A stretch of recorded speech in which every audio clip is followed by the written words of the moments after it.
So whoever is not able to join, please share the link on the group, on that Thursday, on the WhatsApp group, so that people can join through the live stream of Telegram. So good evening, everyone. Good evening, sir. So today we'll speak about the basics here. Very, very important point. You can say it's a basic step. It's a first necessity step. Homeopathic case taking. So here I'm sharing the performer. I've already shared in the Telegram group the performer. Has everyone's like seen or went through it? I shared 2 performers in the Telegram. Yes, sir. Good evening, sir. Good evening. Sir, the voice is a little bit vibrating. Okay. Yes, sir, your voice is buffering. In the Zoom or in the Telegram? Sir, in Both the Zoom. sides. Both the sides. I think if everyone turns their mics off, then there'll be no issue because there are too many mics on at the same time. Yeah, try that. Try that. Message in the chat if it's everything fine.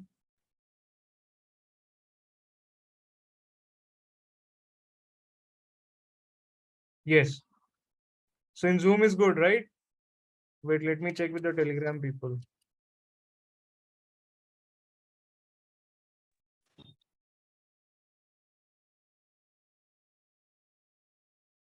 It's fine here in the Telegram. Somebody say, please. Yes, sir. Okay. So everything is clear, so that go ahead. Okay, so case taking performer, the registration number, the name, the height, the weight, occupation. This is a very basic things. So now coming to the most important part, the present complaints. LSMC, duration, extension, the other detail. This is very important when you take any case, any case. When the patient is here in front of you,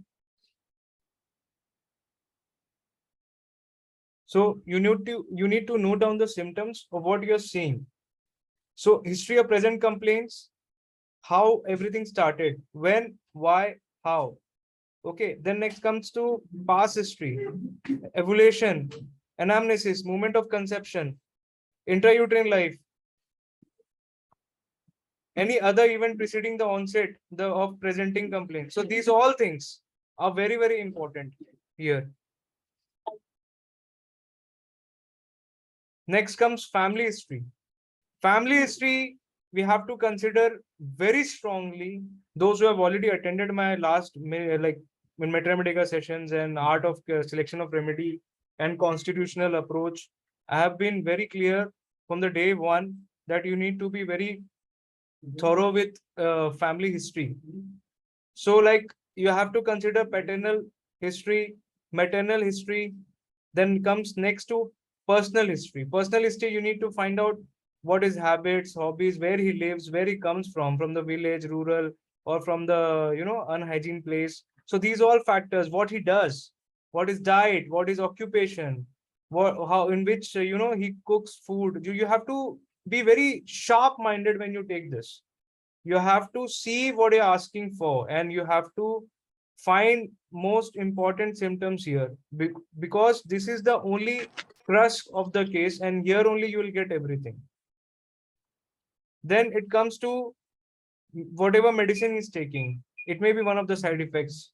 So these all things are very important. It's the history of vaccination. If immediately after vaccination something happens, so these all the milestone, the delayed milestone in case of children's, the obstetrical history, the sterilization, the catheterization, contraceptives, like many of the in India, usually like for the religion wise, many women take contraceptive pills to just to ship their periods. That's where the damage starts. So these all small little information is very, very important. Now coming to the point of Sir, Excuse me, small sir. interruption, sir. yes, sorry, Sir, in Slides are not Telegram, moving in the slides Telegram. are not moving, sir. slides are not moving. 1 second.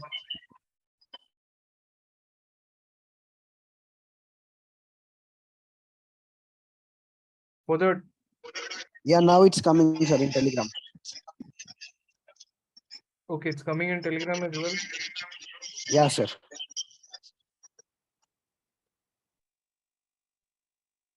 In Zoom, Zoom is fine, sir. okay, Zoom is fine. Okay. So generalities, physical generals. Now the very most important part you have to understand to ask everything of a patient, like what is the generalities, like appetite, his thirst, his tongue, maybe long tongue, maybe coated, posterior coated, parallelly, there will be a coating, or there will be like map tongue, generally known as geographical tongue, continuous salivation during sleep or during the complaint, taste of mouth, it takes metallic, bitter, how the taste is, their desires, desire, aversion. You can find thousands of remedy listed in the repertory or in the Materia Medica. Just you have to ask what is there in Materia Medica and repertory. If you ask out of it, you won't get it. If you ask a patient that do you like almond, you find nowhere in the repertory of Materia Medica. So that will be a useless question. So always find something which is relatable. Don't ask irrelevant. You can ask sweet, sour, desire of more of combination, sweet, salty. So these all things are very important, like aversion, bitter food, which is available in the Materia Medica. Intolerance of smell, tobacco, or intolerance of any particular fat food, aggravation like pulsatilla, yet they desire it. So stool, what is the character of stool? Like thin, semi-solid, these all characters. Urine, yellow, dark. Now urine you have to see even the fork stream, single stream. So these all are very little information, but definitely helpful in your prescription. So, So then काय आहे अजून? औषध अजून आहे का संपवलं नाही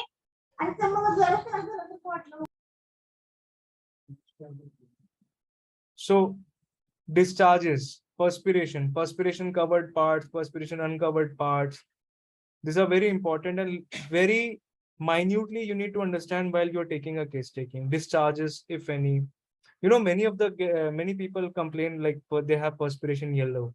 The stains in the clothes. So these all things are very important when you see. I'll ask everyone to please mute themselves and rather you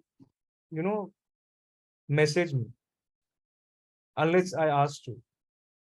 So thermal reactions, heat and cold, the menstruation cycle, when the menarche begin, the cycle, flow, color, before, during, like leukorrhea, when, before, during, after, the character of the leukorrheas, the character of the menstruation, what happens during menstruation, like their mammy, like breast pain, like before menses, like an meconium, like I say. So these all are very, very helpful when you take this small information, which can be very inductive and help you to reach to simillimum very easily. So coming up to the sleep, you have to ask everything in sleep. What is the position? Where is the head? He takes blanket or not? Whether its feet is covered or not? Its feet is uncovered. Then high pillow or two pillow or flat, on which position, on hard bed, soft bed, what he likes, what he prefers. And that very point, you can get a lot of aggravation and amelioration in relating to that. So dreams, many people come and say that they see a lot of dreams, but they don't remember it. So it's okay. Don't need to pressurize much. What they see, they'll tell you in a exaggerated manner. So listen to them, what they're saying.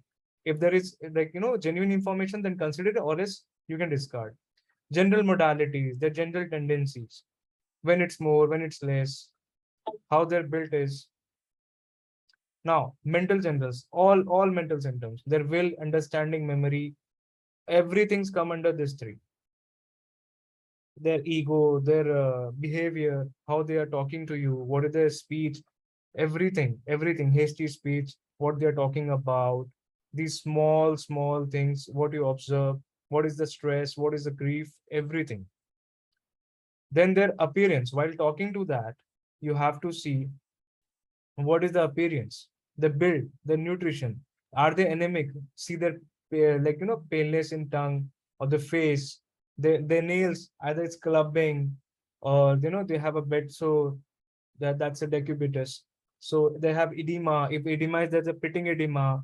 The glands in the neck, if there is any swelling in the cervical glands or in the liver, in the axilla, the depigmentation, the moles, the warts. The many people have moles and warts. You know, hyperpigmentation. Examination of palms and soles. See the palm and soles. How's it? Their vertex. If they many patients come and tell that they feel a lot of heat in the vertex, like these all things. Nail, are they disordered, even serrated, even teeth serrated. This the generally representation of syphilinum, serrated teeth. Even medullarium has that.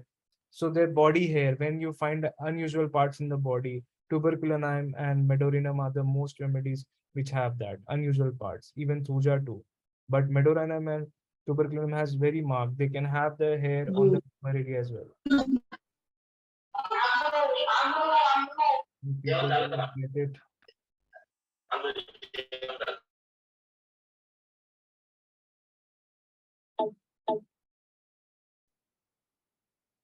So, regional survey.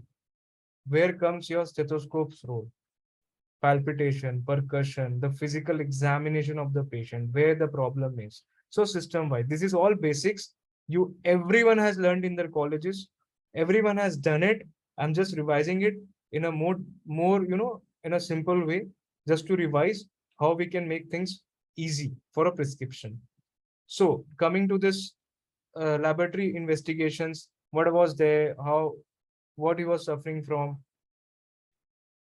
provisional diagnosis, the confirmed nosological diagnosis, and the miasmatic diagnosis. You can find says whether SORA, syphilis, or psychosis. Totality is based on the evaluation, the symptoms of the repetition rubrics, if you're considering it. Then analysis, then you have to select the medicine. So this is a very basic procedure and standard performer which has to be performed or used by every homeopath, I believe, because this is a very simple thing. All you need is to introspect each and every chapter in detail. So unless you know what has to be asked for, it will be very difficult. So today we're going to discuss this very minutely, that how the questions we can put on the patient, or how we have to observe, how we have to be sharp in observing the patient. Then only you will be able to see the right remedy. It will be on tip of your tongue. So Excuse me, sir. yes, There is an issue with again in Telegram live streaming. They can see if still first phase. I think that's quite low. 1 second. Wait. I'll do one thing. I'm offing the Telegram live. I'm going via phone, so it will be more easy for you. Okay. Wait. Okay, sir. I'll message that in.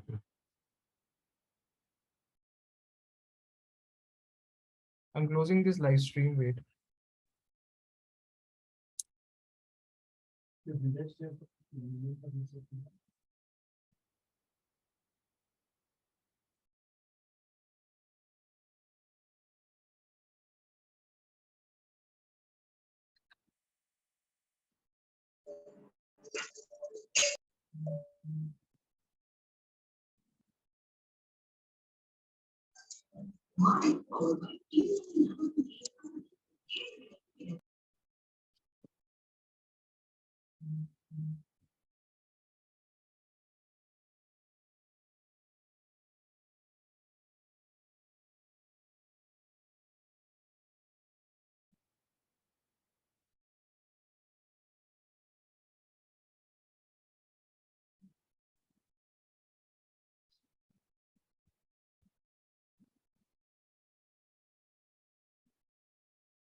I think that's fine. With the, I think I'll make it like this. Yes.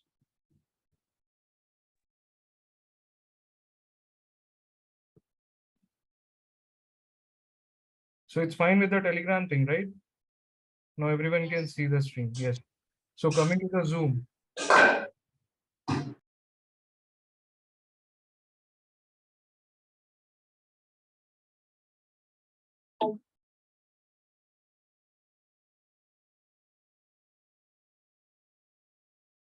The art of interrogation.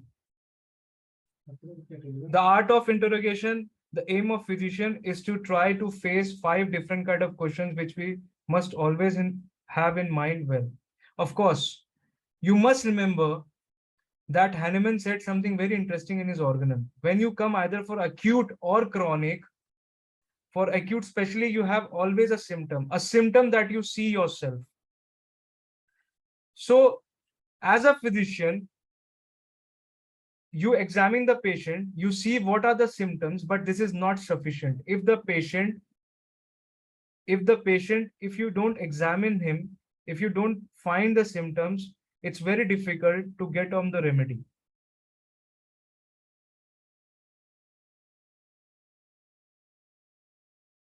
Are you getting my point?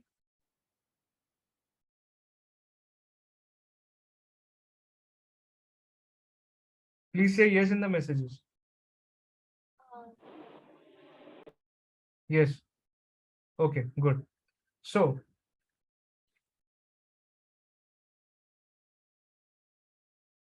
suppose we take an example, if the patient has an epileptic fit at night, how will you know this? By looking at a patient. He won't know himself. It is the mother or the father or someone from the family only can tell you, right? So you must know the symptoms of the patient and the symptoms you discover yourself. And he tells you, and the symptoms that a family member or someone else observes, then he tells you about how the patient is doing, what is the behavior. So these kind of symptoms you have to understand. Are you getting my point here? Say yes. Yes, sir. Yes, sir. Yes, sir. Okay.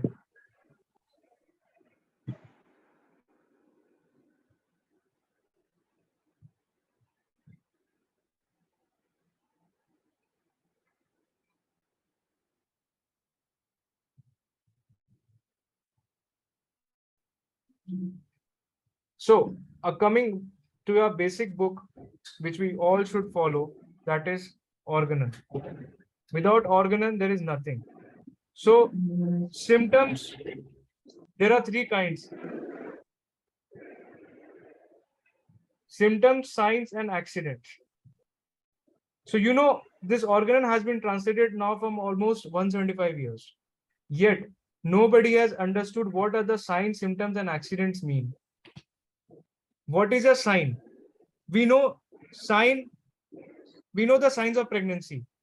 Yes, because it is a physiological signs. These are not symptoms because symptoms refers to a disease. So there is a sign of health and it is not at all pathological sign. Now in disease we have pathological signs. What did our master Hahnemann said? Opium produces constipation, hard stool. Why did Hahnemann say so? Hahnemann never says something without any, irrelevant or relevant very much. And constipation is something and hard stool is something else. Are you getting here? There is a difference between constipation and the difference between hard stool. So some people have an inactivity of rectum, so have constipation even with a soft stool. The patients will come and they'll say, I cannot pass stool without straining. They are constipated in quality and as well as quantity.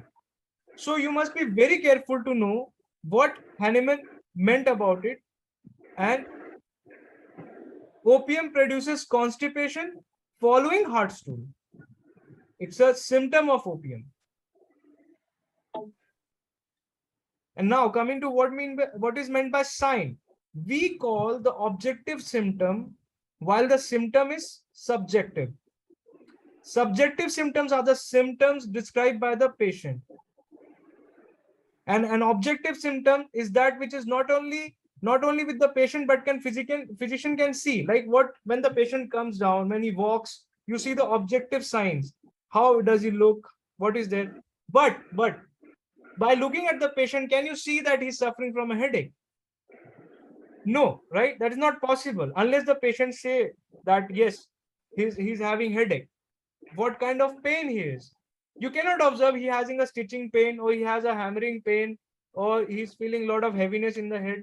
You cannot just imagine it. You need to ask a patient that how is he feeling. Then he will describe the pain. Is it darting, stinging, or what kind of pain it is? It is you who tell him. So it is a subjective symptom. So this comes under this symptom. Are you getting my point? Say yes in the chat.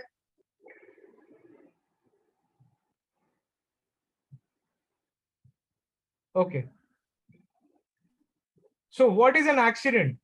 An accident is a symptom which has nothing to do with any miasm or anything. It is just an external source. Suppose you got burned in an accident. Suppose you get a burn. It is not a symptom. It is not a sign. It is just an accident. So if a needle is prick, which give you infection or sting from a bee, it is an accident coming from an external source. So now if you take some poison yourself, this is an accident. It has nothing to do with the vital force. If you just take away the cause, the thing goes by itself. Something important to consider here.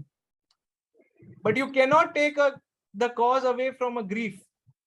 Can you? Unless you know it. You cannot take away easily something following the indignation, the anger, the suppression, the humiliation, the mortification. This is something to do with the vital force, and this is a subjective symptom. So, you know that on the contrary to the ordinary medicine, apart from the psychiatrist, we are also, like along with the psychiatrist, we are also very much interested in what? Taking out the mental symptoms. What is the psychosomatic aspects? Because these are the symptoms, the grief, the indignation, the psychical causes, according to aphorism 5. It's very important. Unless you know it, you won't be able to help the patient, or you won't come to the remedy. So many times patients come and they ask, have you treated any disease like this? How many times? Like everyone, I think it's an everyday story. Every homeopath or every physician have faced this, right? Yes. So the point is, you cannot say, right, that I haven't not seen it. We do have seen, we do have treated, but everybody has what? A different constitution, a different remedy. So you have to forget that, like, few remedies are common to every disease. It is not necessary. Every individual has different, and you have to see more the patient, not the disease, because then only you can improvise. Then only you will be increased to upgrade your skill in order to choose the right remedy for his sickness based on what? Symptoms. So we must study that each case is different. If somebody else has asthma and one also has asthma, the cause is absolutely different. Somebody will tell you that if he sleeps on knee chest position, he feels better. That's a medorinum. And somebody feels like sitting up, forward bending, that's a kalika. So these two things are very different here. So you cannot give all patients kalika, all patients medorinum. So you have to find out how it triggers, what is the modalities, how the patient feels better. So definitely always forget about it that you have treated a case of asthma by Medorrhinum and prescribing every patient of Medorrhinum. So why you need to forget it? That's why this is the only reason when Hahnemann was, very much keen that if I tell everything, everyone will start prescribing on that remedies. So every case it's by itself is a new case. Always remember, treat every case as a new case. If you treat every case as a common case, you may lose your practice very soon and you will be starting up piles, you will start having piles of failure. Because that's where you have to correct yourself.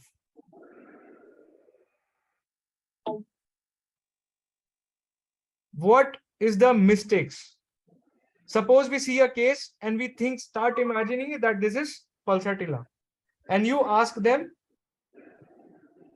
that, are you thirstless? Do you dislike fat and salt? You know that you are making a greatest mistake. That is putting the mouth of the patient the answer because you like to find it pulsatilla, because you have made up your mind that I have to make this patient natramur, I have to make this patient pulsatilla. That's where the mistake is. Never put answers in your mouth. Always, maintain a decorum in your clinic. Maintain silence when you're taking a case taking. You have to keep your phone aside. Give your effort, give your 100% to listen the patient. You have to make him sit and listen, watch into his eyes, not in your laptops, not in your mobile screens. Because if you do this, you will miss many, many things. And at last you will say that I cannot treat anyone, homeopathy doesn't work. And I cannot help you. This is the answers which come because of your demerits. Why others should suffer? They have come with a great hope. Try to understand them. Try to understand the illness, how you can help him. So these all little things are very important. During the case taking, there should not be interruption of phone. They should be completely silent, because what happening here, when the patient gets diverted with a phone call, he may lose a track whatever he's saying. That affects very much. So always keep a note that they should keep the phone silent when they come inside your clinic. Errors of case taking. So when you are taking a case of pulsatilla, you write in the corner of your case paper that there is pulsatilla. Now after 10 minutes, you feel that it's a nux vomica. So these all things keep on coming. Then you see the symptoms of arsenic. Then you note down arsenic. So you don't, presume. You just write down the remedy. So this is a task which you can, use your brain. When you think of a remedy, just read, note down on the paper. This remedy you think of. So you are astonished that at the end of questioning, because you have like almost the list of 20 different remedies, now you think, or you just find which medicine suits him better. How should we perceive? We have put down the remedies now. Our mind is free now. We are neutral. Now we have to consider the complete picture of the patient. And very, very important here point is, you have to observe the patient absolutely neutrally. Don't be prejudiced that he looks like he's sepia, he's arsenic. What can be helpful? You write all the pathological symptoms, the pathognomic symptoms of the disease. The patient has a tuberculosis, he's coughing, he's emaciated, he is sweating. So you write down on one side, and on the left side, everything that pertains to the disease. So how it will be helpful? Unless you're a good, good knowledge in practice of medicine. Unless you know the disease, you won't be able to elicit what is common and what is uncommon. So you should be a good allopath first. You have good skills, good knowledge of medicine, practice of medicine, so you can understand the disease and you can elicit what is common and uncommon. So there comes PQRS, aphorism 153. What can be helpful? You write down very carefully all the symptoms on the right side, which are non-pathognomic symptoms, and the symptoms which are not habitually occurring with the disease. And now you write the pathological symptoms on the left side. Example, a patient who is paralyzed, you touch the limb which is paralyzed and you find it warm. But what is the common symptom? If you touch a paralyzed person, that part will be what? Cold. So we have a description in any book. Like every book, it is written that when you have a hemiplegia, the paralyzed side is colder than the other. So now you know what is peculiar and common. Are you getting my point here? Say yes in chat. Yes, sir. Yes. So now key to our success, like for a rheumatism of neck or a headache or anything else, you just have to forget the disease condition. Whenever you prescribe the remedy on those non-disease symptoms, or commonly known as funny symptoms as well, there's something odd, something peculiar. Like you have to pay very much attention, which was what? Uncommon, which is not related to the disease. So to understand this, you must know your medicine well. You must know what is the disease, what is usually, whether it is enteritis, cholera, or anything. Might be any disease, and even in cervical spondylosis. What do you do with the name of the disease? Tell me. Can you treat cervical spondylosis by the name of the disease? No. You have to find out which side aggravation. If he's suffering from vertigo, he has a lightning shooting pains on hands, left-sided, right-sided. When it's getting aggravated, he has degenerative bones inside osteophytes. These all, what are the symptoms? How it feels better, how it feels worse. These all information only will lead you to Materia Medica book, which can guide you to the remedy. Not searching specific remedies for cervical spondylosis. Please don't do that. Please. It won't help you, and you will be in a terrible situation that only you are palliating, you're not curing it. It will be very difficult for you in a practice. So you must know what are the symptoms of disease. But if you find something that has nothing to do with the disease, that predicts the patient. So please value that symptom and make your best cure when you find that particular symptom. That is how homeopathy works. Find non-pathological symptoms, like I may say here, when a patient has a disease, have still many non-pathognomic symptoms of himself, when there is hope of cure. But unfortunately, in cases at the end, like many chronic diseases, multiple sclerosis, there are no symptoms of the patient. You have only symptoms of disease. So individualizing these kind of symptoms, this becomes very difficult.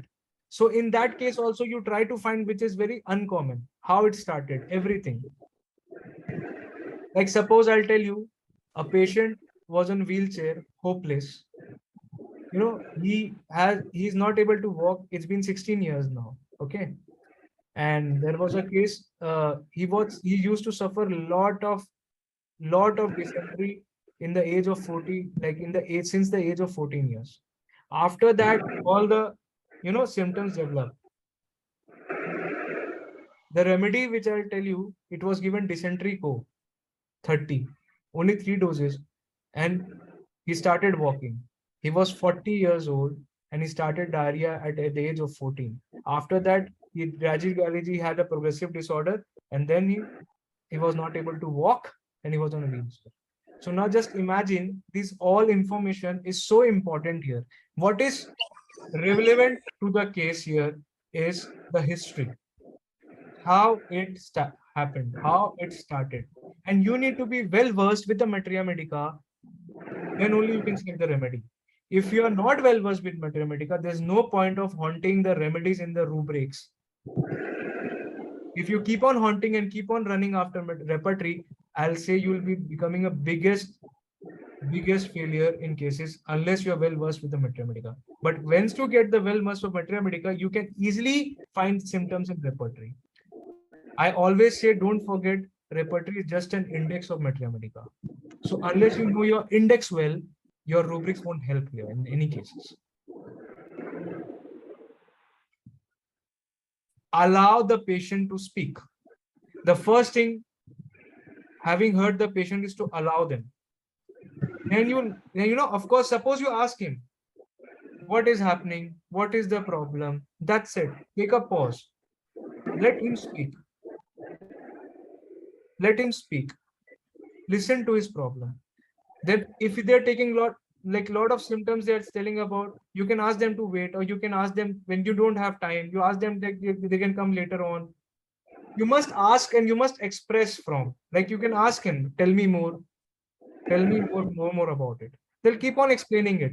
So you must ask, you must express from them every detail and tell everything about their sickness, all they may know about their disease, whatever they know about it, since when it started, how it is, everything. So this is where your skills come. You may find sometimes that every symptom has been taken down. Suppose a lady coming back again with a loss of symptoms, again giving a different story, something else, something that she will tell you that she had not time. She will tell you that you had not time to listen to her. You were in great hurry.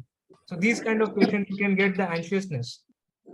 So when I see along with the case, I always say, okay, all right. So come along other time. So they come again 3-4 times. In all the 3-4 times, they begin to feel that they have actually taken out all their sickness or whatever feelings they had inside about their feelings or their sickness, everything they have told you well. So coming to the reality, it is true that many of the patients doesn't express everything on the first visit. True. Many a times you get a lot of things come to know on the second visit or in third visit. So it is absolutely true. And this is practicality. This happens with everyone.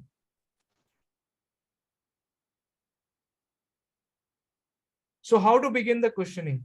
You can begin the question by the hereditary history, like what again I'm speaking about, that's the hereditary diseases or whatever they're running in the families. Cancer, carcinosin, high BP, diabetes, medullinium, father taking more of like TB history, tuberculinum, everything, herpes zoster history, verulinum, typhoid history, typhoidinum. So this all everything is very, very important. Unless you ask the hereditary, you won't be able to reach to similum easily. And the religion also, like which culture, every culture has a different tradition and the customs, and everything you should be well aware of. Then only you can elicit what is uncommon here. They are behaving something extraordinary which they shouldn't. Why? Because you should know what is normal here. If you don't know what is normal here, you cannot tell what is uncommon here. Their profession and occupation, it is very interesting. I think many of the people have seen in the Instagram as well. I usually post cases in and okay, so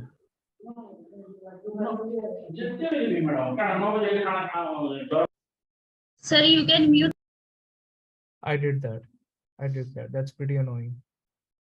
So it is very interesting. Like suppose a person is you can say a plumber. He keeps on bending his back and he's keep on doing things. Suppose he got a lot of pain in back. What he does? So you need to find what his occupation is. Then only you can find out the remedy very easily. Why he's suffering from this? Because these are the troubles. Suppose generally everyone knows about this remedy, right? The shopkeeper girls. What is the remedy? Standing, continuously long standing. These are shopkeeper girls. Like their feet pain a lot. Squilla, right? Wetly said. So squilla. Because everyone knows repertory well here, huh? Now I'll ask what is chili pulsatilla? Silica. It's cyclamen. Okay. So, and cyclamen has a lot of heel pains, right? Lot of heel pains. We don't find any modalities there in cyclamen. So their profession indicates you what they are. They even the politicians, they love power. They want to have everything. The ego, the haughtiness, the proudness. They treat like anything to their juniors. You can find a lot of platina, lycopodium, lachesis. You can find any and numerous remedies. So the point is not reaching the remedy. The point is what you are treating with this patient. How is he sick? What he does? What is occupation? By, if he is an athlete and he's playing regular tennis, and suppose his elbow is getting hurt, then you can find that what he has to be prescribed. Why? Due to overexertion. Now you can think of many remedies. Now you can think how the pain ameliorates. Warm ameliorates, cold ameliorates. Then you can think of ledum. Warm ameliorates ruta. So cold, ledum, bellispi. So this is where you can elicit. Unless you know occupation, how do you select the remedy? He has a sitting job. He's suffering from cervical spondylosis or lumbar spondylosis. How will you select the remedy? Tell me. It is very difficult. Dr. Sharma, Yes. sorry to interrupt, but my question is a really quick question, but all these points that you've been mentioning, are they specific to chronic cases or are they also applicable to acute? Both. Because the acute disease only prolongs, then it becomes chronic. So you have to see on what state the patient is coming up and prescribe on what you see. That's it.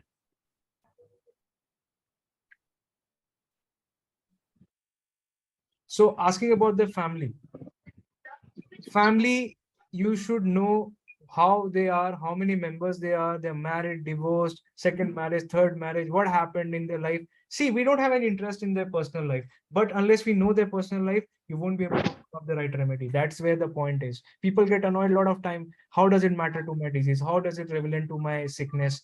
But educate them that it is important us to know we are not here for your personal space. We are here to help you out. So unless you share your personal history, we won't be able to help you, because that's where the remedy is hidden. So you begin to see the symptoms which are probably of, more of animal sphere, like a lot of sexual relations, like like even of the fluoric acid, lot of sexual partners. You can find the indifference, the ambitiousness. They left their husband, they want to achieve more in life. So like CPR, like anything, it might be anything. I'm just giving examples of the remedies, and I don't want to emphasize on it, but these can be the situations. So unless you know what is the history of the marriage life, you won't be able to help them. So now the coming to the general symptoms.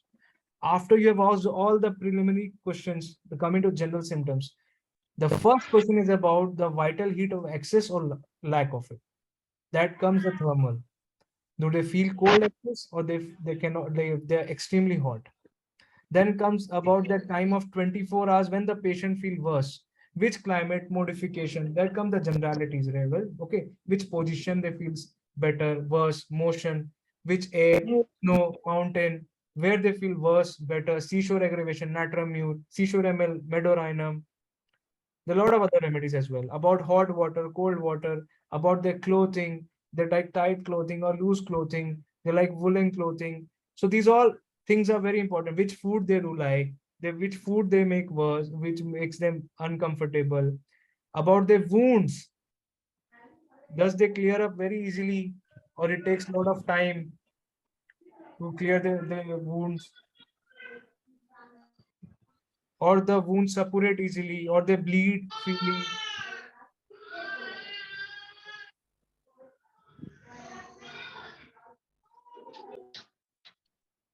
I ask people to mute themselves. So there is one option where you can mute everyone, and unless you allow them, they won't be able. I did it. Thank you. So patient sees that you are interested in knowing him when you ask these kind of questions. So if you cannot ask a mental symptoms, you can go on these kind of symptoms of desire, aversion, and food. It is very important here because it actually helps. But you know what happens in the practice? Like major in the Telegram group also, we have so many people, we have so many physicians discussing the case, and the newcomers who are actually following me since long, they have been well versed now, and they're taking absolutely wonderful cases. And that's why I'm able to tell you the remedy very fast, and you're getting quick results, like within 20 minutes, like everyone had witnessed it. So It is possible because you have taken a good information, which is actually helpful in selecting a remedy. Now, where is the problem here? When you come off and say only one thing, sir, patient say nothing. Sir, patient say nothing. If you ask what he likes, he says everything he can eat. He can eat everything.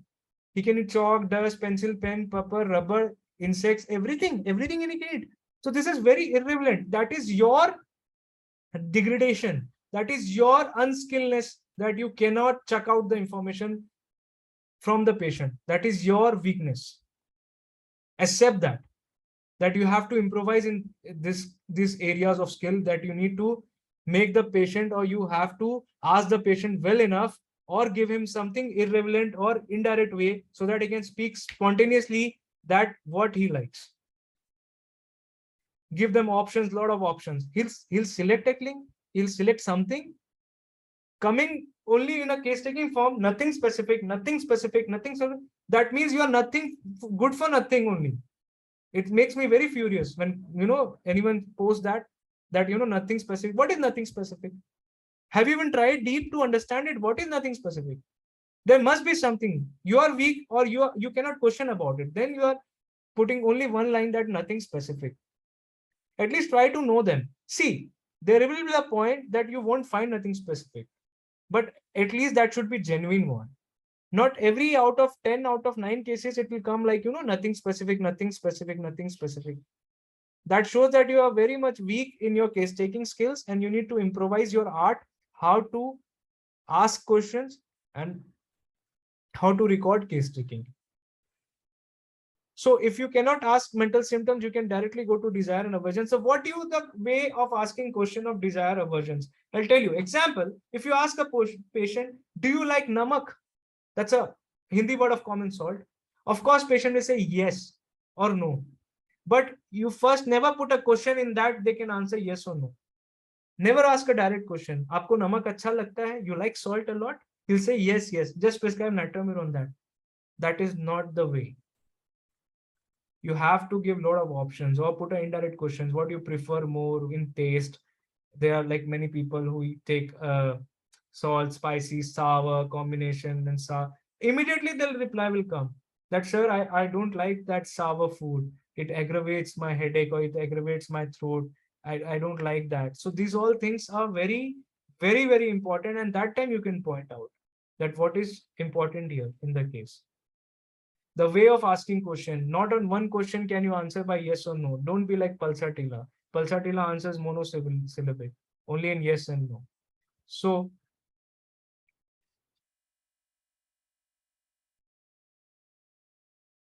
you do not ask the patient, are you thirsty, when you are referring to a soup or tea. You can drink a tea without being thirsty for pleasure of taking tea, but that is not relevant here. So there are patients who drink soup when they are thirsty, but they is wrong. That is the point here, is not always a thirsty. If suppose a patient likes to drink a tea or soup, you cannot consider that patient is thirsty. Are you getting my point? You cannot consider a person who says, I love tea and I take 8 cups of tea, and you will ask that, oh, this patient is thirsty. No, that is not thirsty. So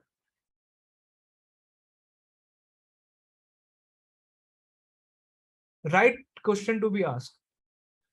Some others drink a lot of water and think they are not thirsty because it is the same time of at the time of meal. Like during the meal, they drink. Many people have that habit of drinking a lot of water during the meal, after the meal. So you must be very cautious. How much liquid do you need in a day? Or the second question you need to ask, what about thirst? They cannot say yes or no. They will think and answer you. And you cannot ask, are you jealous? So these all questions have been written by Hahnemann. If you refer case taking aphorism 83 to 104, everything is written on the footnotes. Please go through it.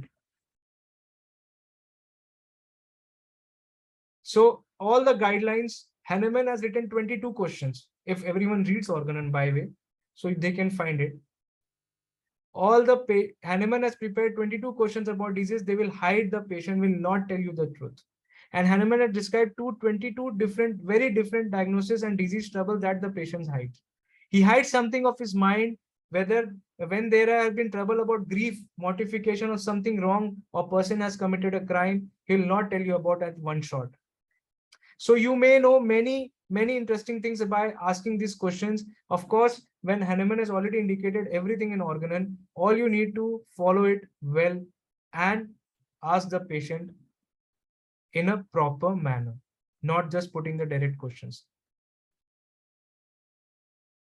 So first observation is, and the second, that was the first observation. The second, the somebody has told something before the patient came, like before the patient is coming to your cabin, he knew something already. He has a memory, good memory about it. So you have that graphology, asking the patient to write something. You know such many things by knowing the graphology. You know what is graphology? Every name is a vibration. They know well. A good homeopath should know the graphology because it helps very much in nomenology. Like suppose the name of a patient. What is meant by that? Anyways, this is not practical enough in our practice, but definitely it can help in few of the cases. Case example, suppose a young girl of 18 years age came complaining that she had been constipation for 6 months and she had gone to many physicians and tried many laxatives. Either there was no result or they give such side effects that she was sick many a time. Now the question is, why is she constipated? She was going to the school, nothing was wrong. And we looked at like in her eyes, and when the patient sits in front of you, in the 12 o'clock, you can see there was a sign of grief. Very silent. And now the question comes, how will you observe in 12 o'clock position there was a sign of grief? It's an art, it's a skill, it's called as iris diagnosis. Well, what you have to follow is look into the patient eyes. Look them. When they sit in front of you, observe them. Why they are quiet. So she was suffering from grief that could not tell. A silent grief. And the ailment was possibly what could relate. It can relate to ignitia natrum. So in a girl of 18, what can be? It can be only a love relationship which has actually hurted them. And she cannot reveal that to the mother or father. So that grief actually is the cause of the constipation, and ignitia will help definitely. So are you, what I am trying to teach here, are you getting my point? I'm waiting in the chat box. Yes. Okay. Thank you so much. Oh, look into your eye. Look the patient's eye for information. Like suppose I'll give you just a information. Like observe the patient in a two-way. They have everything like in a, like example, like their father's side or there is a mother's side. There could be a revengeful feeling or an angry feeling. So you have to look the polarity. Like suppose if in anger, somebody is, trembling, right? You have to observe in that situation, how is he looking? And at that way, you can think of what remedy you have to prescribe. The suppressed anger. So it is written that you can get all the information by looking into the eyes. Like in the right eye, if it is in left eye, this was in the right eye, the grief. If it is in left eye, it is not grief. So these all information which has been written in the sources, it is helpful in selecting a remedy, but it is an art to be an expertise on in this. And you cannot be expertise unless you practice it on every day. So you have to see how the patient is behaving, how his eye is looking at, how he's observing. Like every time when you speak continuously, but whatever is speaking, you can see the tongue coming out. Why? You see that on every, like since 30 minutes is sitting in front of you and whatever you're asking, continuously doing it. That is called observation. It is not necessary that, he can be something else also, but you have to observe that this is something odd which is happening. If you consider this on a old person who doesn't have a teeth and is continuously doing it, that is not lachesis. That is not lachesis. So that is the art you have to learn. So coming to the point here, if suppose somebody is trembling and constipated under a lot of fear, now fear and suppressed anger, that will be the entry point in this case. And the remedy, you all know, staphylococcus aureus. Now staphylococcus aureus can be rosy or blue. The complete name everyone knows, Delphinum staphylococcus aureus. The angry feeling, all staffs cannot express, and staff is an everyday remedy now. Many people, many females, males, office employee, they have a lot of problems with this. They cannot say anything to the boss. They keep on, everything inside. They have so much of, anger inside. They cannot express. So now what we have to do, we have to become like detectives, like a CID. You have to become like a CID officer. So once there was a lady, I was treating her husband and her mother. I was knowing that her family was absolutely harmonious. She liked her husband. She liked her nice children. She had a nice mother. She was not working in an office. She was a housewife. Now I thought to myself what it can be. It can be only one thing. It is a lady, a maid, perhaps putting water in the flower vases so much that it fell on a carpet a little, and perhaps she put no milk in the tea, giving trouble all the time. And this lady cannot tell her husband because he will be annoyed. So she said this, she kept all this information with herself. Why? Because what? She cannot express. She has that fear. So it is, of course, that lady who is making trouble for you, doing this and that. How do you know? That patient replied. It is exactly. This is very curious. This is when you see the patient in the left eye, you have flattening 6 o'clock position instead of 12. It is you can see the eye when you ask the patient, and the patient has a flat foot. So you must give her something to put on a shoe. If the patient does not tell you, it is very difficult to know. So what is all this theory? This is a case example from the art of case taking, that how you have to ask question. So unless you have to observe the patient, why is she behaving like this? What is odd? What is odd? Every day she is doing the work perfectly. On that particular day, she is doing such a drastic, she's falling down. She is not able to do everything on a particular manner. Why? What is wrong? So that way you have to ask, what is happening in your life? What is the difference, what you have observed? And that very point, patient will speak up and say that I am affected by these things, which is making me trouble. It might be any grief. It might be any grief. So now observing the patient by looking into the pupil only, you know it once. When you put a light on the pupil, some sideways, the pupil once contract, and a normal pupil contracts and remain contracted long as there is light. Instead of this, you see that pupil always contracting and what? Dilating. Once you put on a light, if the patient contracts and dilate, what? This is normal. But if you find continuously, if the patient is not what? It is contracts and it remains contracted. It is a symptom of what? Vagosympathetic patient. Such patients, what they have problem? Constipation, all the vagus troubles. They have constipation, diarrhea. They have a lot of mood swings.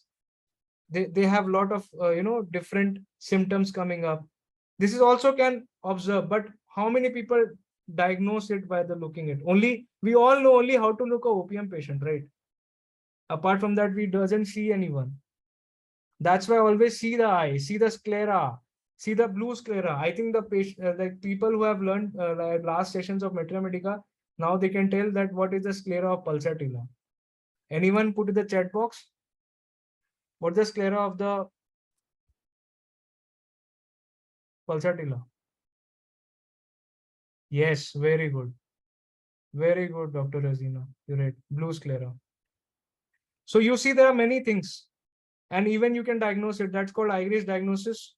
which has been taught by, I think, Pierre Smith, or yes, Pierre Smith has spoken about it. But there is also there was a German scientist who invented it. So now coming back to the general symptoms. The general symptoms, now you have to look for the patient. You're beginning to note the general symptoms, the craving, desire, the aversions. When the patient has a desire, example for a salt, as a namak, it is not sufficient if he says that I like salt. This is not a symptom. There are people who prefer adding salt before eating. They add salt before tasting the food. That is desire for salt. Are you getting my point? How you will get desire for salt?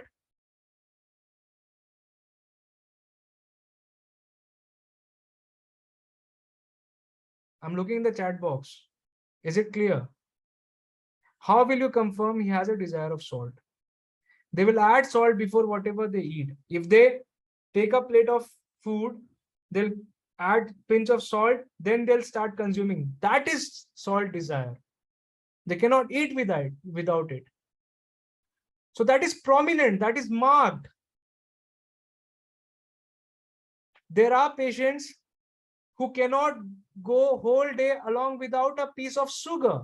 Urgent nitricums, carcinosin, they love sugar. They need something in their pockets of sweet. But the patients say, yes, I like this, I like that. This is not a symptom. He must say with eagerly for. See, what I'm trying to teach here, whenever you ask a patient a question, look into your eyes and read him. Look into your eyes and read his face expression. It should go by the words they speak in front of you. Unless it is not matches with the expression, it is not a marked symptom. No, keep a note of it. It should be visible by their face value that yes, this is important. By their voice of tone, that actually speech, how they express that. Yes, yes, I like it, I love it. So this is the tone, or it might be anything which is resembles with their face value. So it shows in the face, like what they like, what they don't like, and now you can underline, and you can think that okay, this point has to be given a lot of importance. So don't ask the question, like I said, which is not in mathematics or repertory. Don't ask like anything which is not there in repertory. Craving and aversions. So there is salt, sugar, sweet, fat, sour things. You must know that they are in repertory. But you have butter, cheese, eggs, meat. Patient do not show so much of craving for this. But 4 things I mentioned, very, very important. You know, eggs are very important. Like everyone eats. But there are 3 to 4 remedies. Tell me a remedy. Recently I had a very acute case, not responding to any allopathic medicine. She ate egg, and after that she had a very diarrhea of lot of episode, like 15, 16, and she was completely prostrated. Tell me the remedy in the chat box.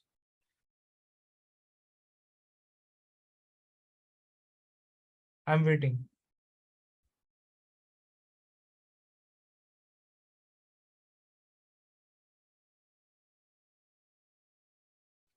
Tell me a remedy which has a very strong diarrhea while after taking eggs.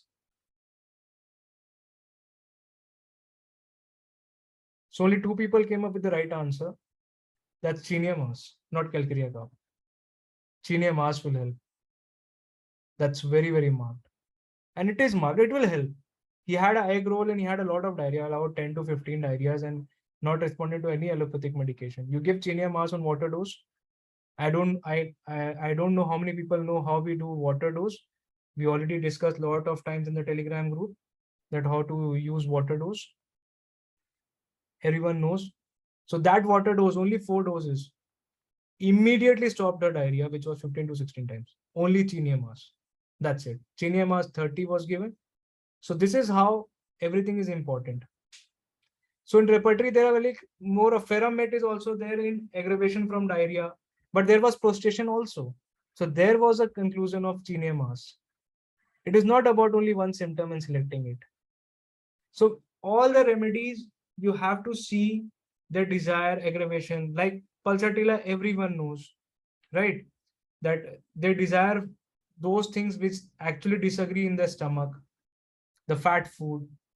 So it is up to you. So many many people have proved it even in the synthetic repertory, not synthesis I'm talking.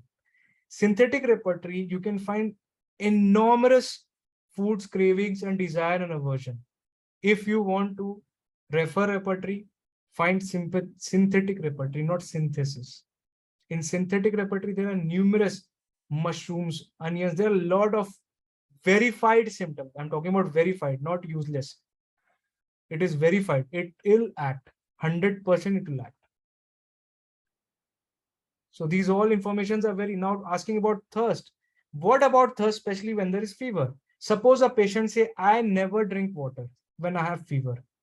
It is not, it is absolutely not interesting, because everybody with fever is what? Thirsty.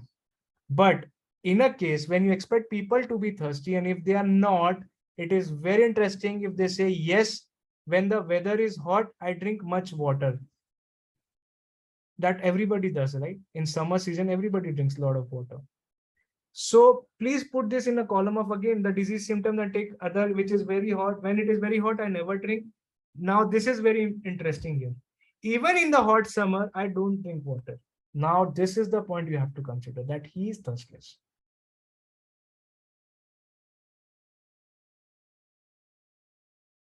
Are you getting my point?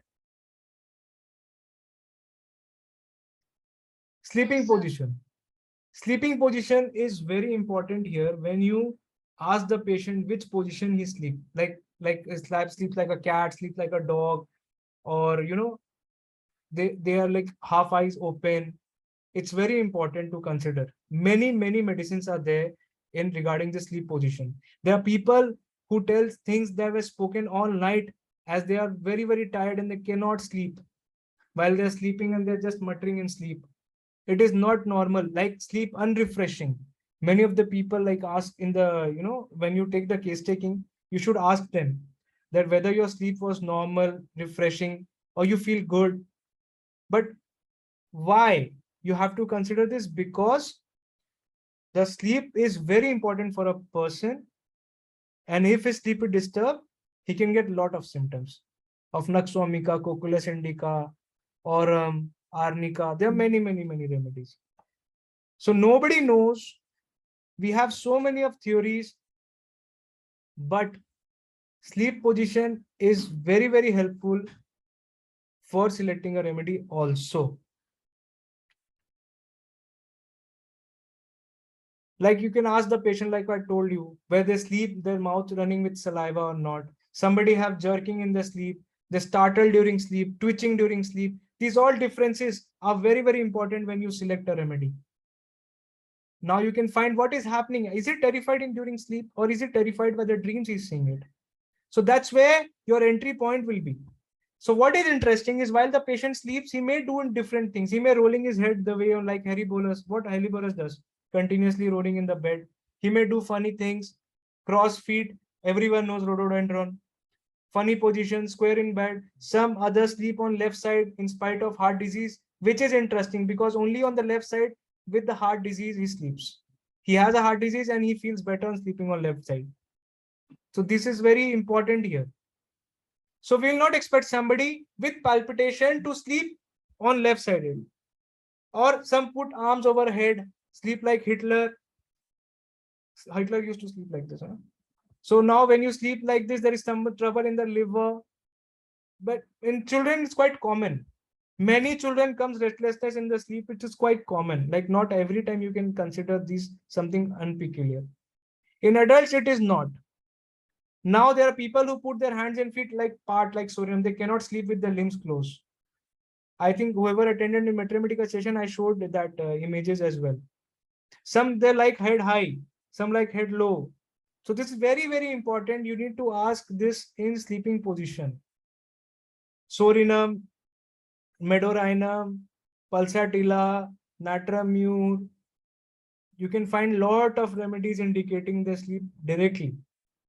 But unless you ask it, you won't know it. Like for example, there was a case of 14 years age. She weighed 65 kg at the 14 years of age. She was myxoedema. She was younger. Something had happened to her in the school, which is not able to describe. Her teacher had come to her with a pen, and girl had become very much frightened. Since then, she has been becoming very more and more obesity due to fright. And she has taken a lot of treatment. So she had also another symptom. She was always tired, fatigued, all the thyroid symptoms, and she's the like very horrified coming home. And after interrogation, she got one more symptom in that everybody, which is very peculiar, so extraordinary, that when you find this, it leads to a remedy. And I call this cardinal symptom, that is pilot symptom. And it is very, very rare that you find other symptoms fitting in this remedy by this cardinal symptoms. And it has, every remedy has their own cardinal symptoms. Let me tell you. Abrotanum, like ailments from diarrhea. Staph, anger suppression. Colocin, also anger suppression, but what? Bending double better, folding the upper limbs, lower limbs better. This is all cardinal symptoms. So this is the cardinal symptoms. Well, in this case, I have kind of wheezing and breathing, sometimes leading asthmatic, but with this difficult breathing, I'm always better while lying flat. Now, this is something different. With difficult breathing, what happens when people come and they sit and they breathe? But the girl was on the contrary. When she sleeps flat, she feels better. She was very chilly, and I learned that this girl always liked something warm around her. She was not very clean. For my nose, it was not the perfume. When I went near to her and looked at her, all this was so plain. For so far, I could know that I gave a dose of Sorinum, 10 m.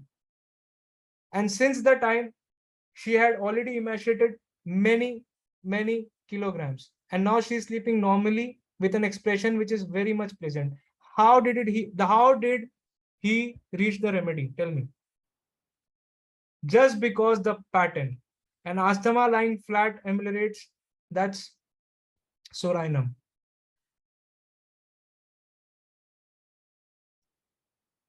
So another case of example of a physician, it's a very, very interesting case. Now you see, he had many symptoms, this physician. And this case was very difficult because he was a physician himself. And what happens when you treat a physician? He interprets his own symptoms and then he tells that symptoms of this remedy and that remedy. That's why every homeopath, it becomes a different to treat other homeopath. This is a fact, right? Because he knows all the remedies and he start giving like aurum like symptoms, he start giving like natrium symptoms, he start giving like ignitia like symptoms, because we all know the remedies well in the subconscious mind. So we start expressing it on a different form. And the front, whoever is treating you, that doctor sees that he has a picture of this remedy, that remedy. Why? Because it's very difficult. So this physician said that I can never go to the toilet without a handkerchief. Why? Because whenever he goes to the stool, what? His nose dribbles. That is coryza during stool. Only one remedy has it. That is what? Thuja. Only Thuja has it.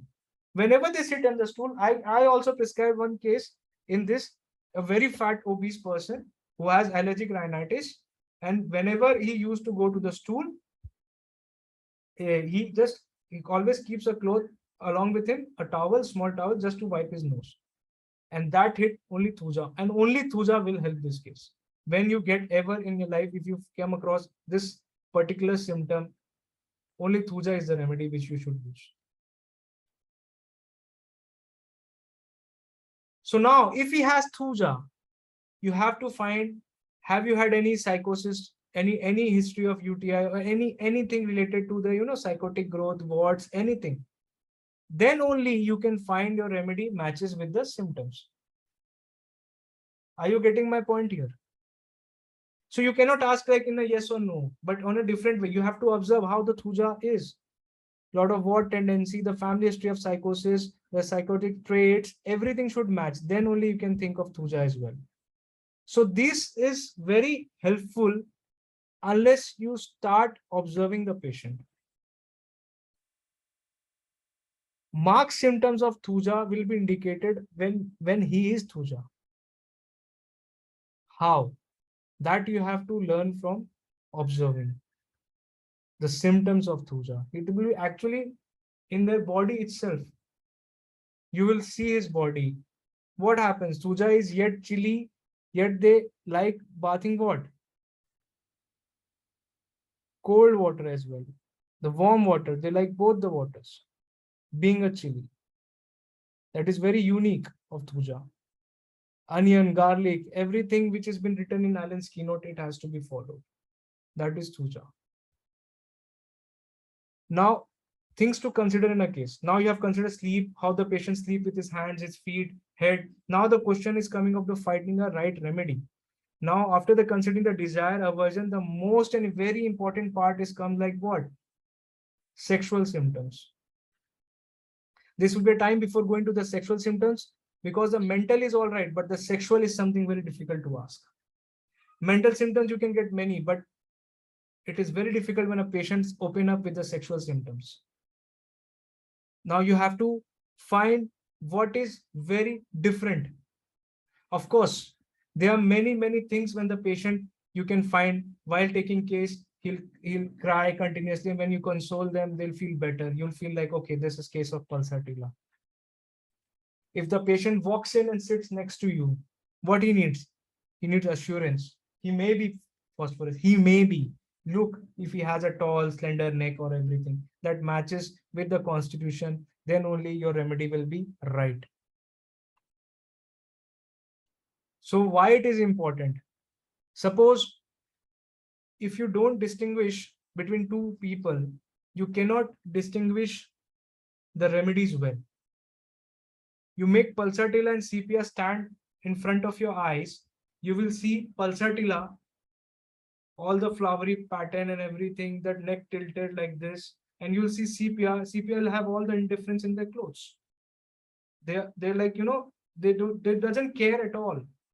Their face doesn't matches with the hair doesn't matches with their clothes, or their clothes doesn't match it with their face expression. Everything there should be something indifferent. So unless you find something indifferent in the case, you won't get the remedy. You have to look for it.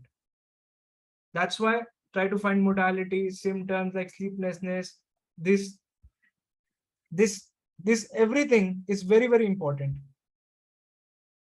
When you're able to see two different things or two perfect individuals in their own angle, then only you can find them. Unless you're able to distinguish two different things, like suppose the knobby nose, knobby tip, the upper lip, cleft palate, or they got surgery. What is the point here of selecting this? Why? Then you can think of syphilinum. What is something odd? The palate is flat. You can find of syphilinum. Something asymmetrical, which is not there. You can think of syphilinum in the cases. How? Unless you see it, then you will observe. Unless you don't see, you won't get the symptoms. And definitely if somebody comes that I don't feel sleepy anymore, you find the cause. Is he alcoholic? What is the stress? Somebody said something to him. Something happened in his family. That is, then only you can help him in sleeplessness. Only taking sleeplessness rubric and finding the remedies in the totality won't help you getting the right remedy. So there is an art to select. That art has to be learned, and it will be very easy once you follow it on a regular basis. When you see every day you see a lot of patients, it comes with the skill, because every patient teaches you. Every patient teaches you, and every patient teach you that medicine. Every patient. So what is the mental symptoms you should ask? These symptoms are very peculiar. They actually really represent the things to match or try to. We must know how to ask mental symptoms. One doctor told me first time I was working with him that if you're not able at first consultation, cry. What happens when you make someone cry or laugh? If you do not touch the heart of the patient, you will not find the remedy. How? Unless you make him the Sina baby cry or a Chamomilla baby cry, how will you find out that how does it ameliorate? Clear? Now there are different questions to ask. Tell me what are defects. And he say, I have so many. I cannot tell you. Ask my mother, wife. Many times it happens when you ask, tell me about yourself. And he'll say, what should I tell you? Ask my wife. She knows me better. Why he is not able to express himself? These all things actually help you out in selecting the remedy. Now the important point, somebody who cannot remain patient may tell you that he's absolutely patient. It is just the contrary to what they are. We believe a patient is very kind when we hear about him. We find it exactly on the contrary. So please, be very modest about what you think about yourself. Try to think when you see others some defect which makes you irritable, about your own defect, that you have exactly this defect and that you have exactly this defect. When you're angry about something, you feel irritated. The different things that you see that somebody or little things have exactly. But you know, in the subconscious, we like to hide our defects. We don't want to reveal anything. What we call now, many of the people might be thinking like, Thuja all cover up symptoms, is psychotic. Yeah, definitely. Hideous, they don't want to reveal. Or it can be what? It may be many other remedies. But you have to ask them what irritates them. How they like you can ask the CPR people, like, or they like everything arranged in that order. Carcinosin, arsenic, many remedies are there. So you need to find out what things actually irk them. Many of the people don't like when next to the people like shake legs, right? That irritates him. That is very peculiar. Why he's getting bothered about it? What is affecting him? That's where your entry point will begin. Now the most important part, what is your greatest grief in your life and what you have gone through? And they cannot say in yes or no. These all the questions when you put up, they cannot say yes or no. There are something they have inside them which they'll love to express, and once you ask them, they'll start imagining it, and they'll just imagine about things, and slowly they'll just start speaking about it. Okay, I had this relationship, I had somebody, and many of times I've seen when you ask the questions and they're like, they're silent and they'll just start crying. Why? When I lost my mother, this everything happened. So everything comes. So this all grief is very important. Now, on the contrary, along with grief, also ask what is their most pleasurable life. What is the greatest pleasure they had in their life? This is very important because you can know both the situation of his life. Suppose a lady is jealous of her husband and she finds something odor or perfume or something in their life, and she start imagining the things that he must be having an affair, and they start imagining everything. So these all different reactions you can ask and find that some people are sulky while some others are, there will be a trouble, or they just think like Palsadila will not behave like this, right? Even if they find out that their husband has an affair, they won't be like this. But Lachesis, imagine if they find out, what will they do? They can do anything. So this is all the difference. But how will you come to know? Because you will ask the expression or reaction. Suppose you found out what you are feeling to do, then they'll say, or they continuously brood and accepting the fact, okay, I may not be well enough for my husband. That's why he's falling for other women. So these all are different speech which comes out from what? Patient's word of mouth. And that time you have to select the right remedy because the patient itself is speaking about it. Fears. See, there are a lot of fears.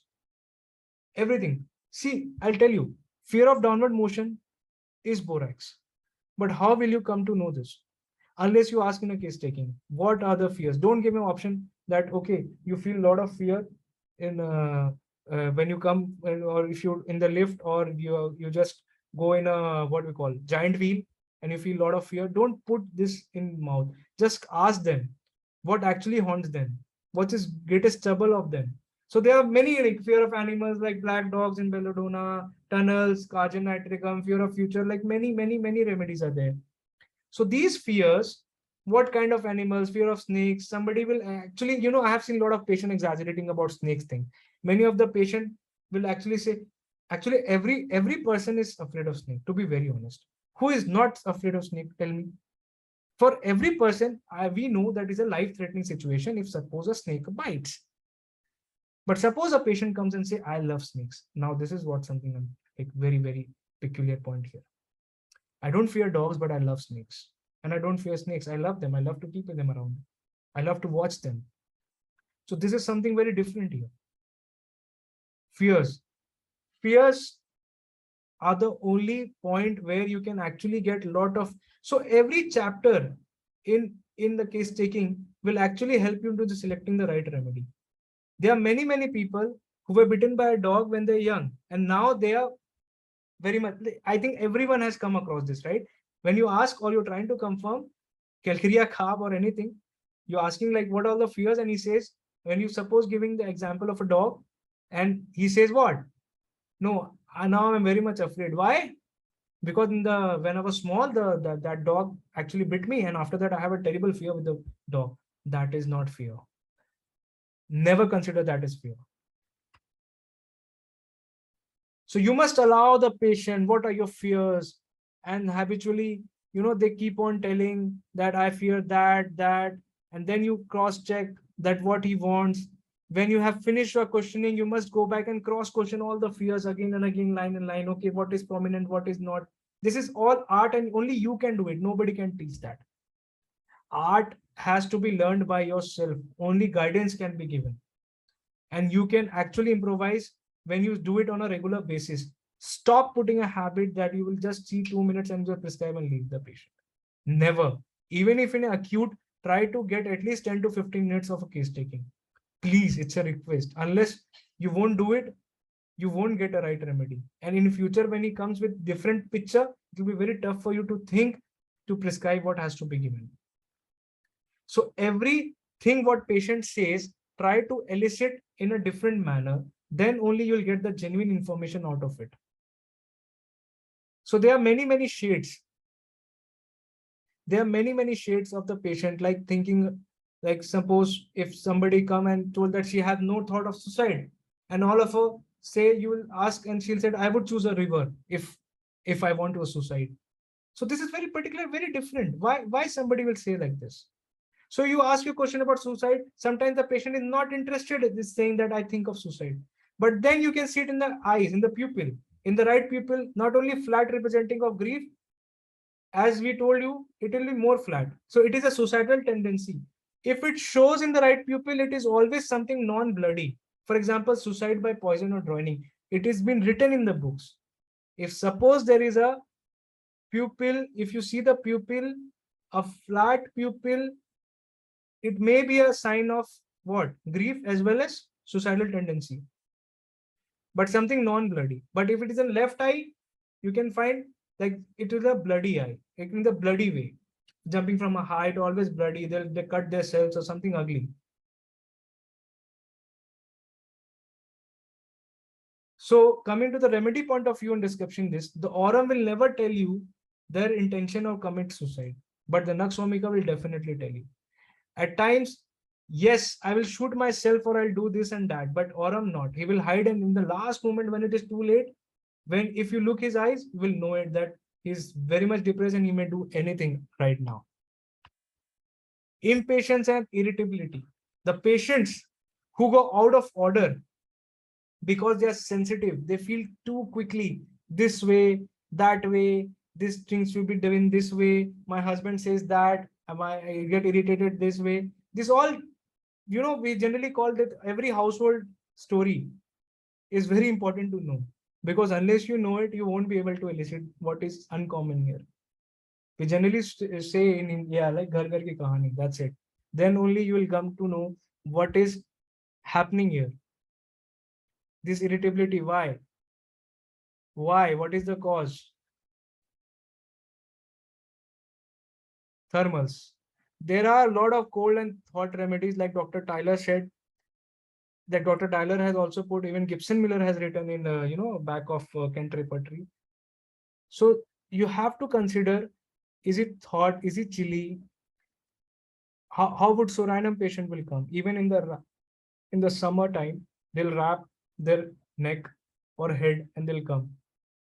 So you observe them, how many clothes they are wearing. This room is very hot, and still they are just wearing so much of clothes. So these all observation. Patient may deny, but what you see that cannot be, false, right? Whatever you're seeing, that is in your live in front of your eyes. You cannot make it wrong. Many times patients say opposite to it, but you observe them. Thermals. It is a good way, of course, like especially of the patient when you think of CPR. CPR, she's not chilly. Of course, she cannot be CPR. CPR patients are very, very chilly. You can see if an EPIS patient tells you that he can support the heat very well, he may not be EPIS, because all heat aggravation is what? EPIS. And CPR will be what? Chilly, colds, and hands and feet will be chilly. That's CPR. All-time coldness of hands and feet. So just like when the patient tell you he never drinks water for pulsatilla, you are please remember, it is an interesting fact. I think many of the people might be knowing or not be knowing it. Pulsatilla is thirsty at 2 o'clock, always. Never thirsty except 2 o'clock. That's pulsatilla. Pulsatilla is always thirsty at 2 o'clock.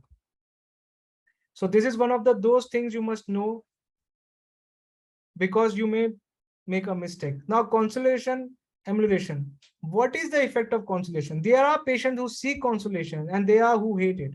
When they come and they console and you ask them, okay, don't worry, I'll give you. And they'll be just keep quiet. Okay, I'll be all right, doctor. I'll be fine. Oh, and he'll be so happy to know that you have consoling. And there are people who doesn't like consolation. Coming to the point, I'll tell you, natramur is the remedy which is consolation aggravation. Okay, so I'll tell you something very interesting here. Natramur people will like consolation with only people whom they love or they like it. Because the rest of the people, if they come and console natramur, they'll get aggravation. So that way you have to find out natramur consolation. Otherwise, every consolation aggravation is not natramur. So you need to know Mitra Medica well, right? So like you must not take this amelioration by consolation as a symptom, but there are people who really say, when I'm upset, I go to the room like Ignitia, Naxomica. These remedies such cover this aversion. And this way it's a very good to eliminate symptom. If somebody hates consolation, it is a good symptom. If somebody likes sweets, is young and plenty of people with the same symptom, do not consider this very important. It is not, because everyone loves sweet. Like there is an example, there is a state you can find that ameliorates by consolation is something like a patient has a sciatica, has a terrible headache, and consolation ameliorates. Now the pulsatilla, there may be pulsatilla come in because something you will not expect. This is something unusual. You must interpret the Mitra Medica as it is, what is rare, peculiar, and strange. I think whoever attended my one case of pulsatilla of extreme emergency case which came in a hospital, they may be remembering that I gave pulsatilla on that patient. She was always wanted what? Consolation. I think many people have seen that case, right? In that case, she was actually needed consolation and she could not even walk. But after pulsatilla, she got very, yes, right. Shivani ki mommy. Everyone knows it. So very interesting case. Another case, which is very interesting. There was a professor who suffered from asthma and no remedy and no one could able to help him out. When they took the case, it was very interesting. He said himself that I have a very terrible habit. Every Sunday he takes the train to Lucerne, that's in Switzerland. Why every Sunday? Because there are many people in the train with their children. And I choose a compartment where there are many ladies with their children. So case of asthma, and he has something very different, which is not at all related with asthma. The reason I'm showing this all cases because this is very unique and this will actually help you learn what it has to be looked in the inside the cases. Last many sessions, I have presented a lot of my cases. Now something from the sources which I'm going to present you. So why every Sunday used to go in that train, that professor? Because there are many people in the train with their children. I choose compartment when there are many ladies with their children. And I choose a place where there are little girls, and he come there and it makes the girl to sit over his knees and he likes to rock them to and fro. To make the girl sit on his knee and to rock them to and fro. And this excites him splendidly. This excites him. So every Sunday he goes to find people which excites him. So imagine, this is something very different, right? It's nothing to do with the asthma. But always, then now when you find something different, you can find this same thing on a different angle, on his different perspective. So same thing, when you go to a hotel, he choose a room next to the what? In something in a good locality, so that he can open the window and he can expose himself in the body. So people can see him naked. Now, since that's very different. Even if we ring the bell of breakfast or some maid comes inside the house, he will be like, naked, almost naked, roaming about. So this is something very different, right? It has nothing to do with asthma. That is his nature. So where is the rubric? It is not given under word exhibitionist. He is shameless. He's shameless. Expose the person. That is a rubric. And remedy was given phosphorus. Yes, phosphorus is the remedy when hyacinthus fails to cure lasciviousness. Phosphorus is extremely highly sexual remedy compared to any remedy in your Maitreya Medica. Apart from any small rare remedies which you're looking for. But I know what Allen and Boger has been written in their books. Phosphorus is the remedy. More sexually than hyacinthus. So this excitement and everything, this exposedness led to what? Phosphorus. He was enjoying it. Now coming to very important cases, which you usually see, the homosexuality cases. There are a lot of remedies which has come like love with one own sex. And there is only one very, very prominent remedy, that is pulsatilla. So it is more easy to ask questions to a lady than a man.